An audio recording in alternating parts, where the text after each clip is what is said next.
Hello everyone, आज आपण बनवणार आहोत गुळाचा शिरा। यासाठी दोन साहित्य महत्त्वाचे आहे, एक म्हणजे रवा आणि दुसरा म्हणजे गूळ। या दोन साहित्यातच आपण हा गुळाचा शिरा तयार करणार आहोत।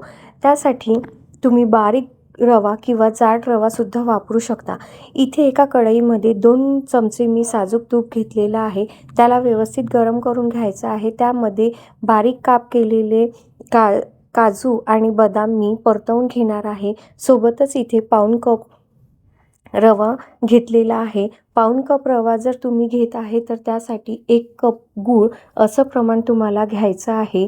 पाऊण कप रवा घेतलेला आहे, तो व्यवस्थित मंद आचेवर आपल्याला परतवून घ्यायचा आहे, जोपर्यंत त्याचा कलर चेंज होत नाही। रंग बदलला गेला की रवा तयार आहे असं समजायचं आहे। सोबतच वेलची सुद्धा टाकून घ्यायची आहे, ज्यामुळे सुगंध खूप छान येईल।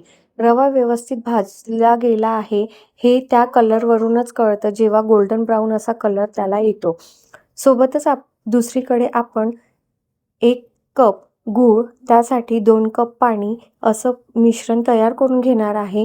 गूळ व्यवस्थित पाण्यामध्ये मेल्ट झाला की आपण ही गॅस बंद करून घ्यायची आहे आणि हे गुळाचं पाणी आपण गाळून घेणार आहोत, जेणेकरून कुठलेही खडे त्यामध्ये राहणार नाहीत। रवा व्यवस्थित भाजला गेला की त्यामध्ये आपल्याला हे पाणी टाकून घ्यायचं आहे आणि त्याला व्यवस्थित मिक्स करून 2 मिनिटे वाफ काढून घ्यायची आहे। गुळाचा शिरा तयार आहे। हवं तर तुम्ही तूप कमी जास्त वापरू शकता। गुळाचा शिरा तयार झाला की त्यावर साजूक तुपाची धार टाकायची आहे आणि छान असा शिरा सर्व्ह करायचा आहे।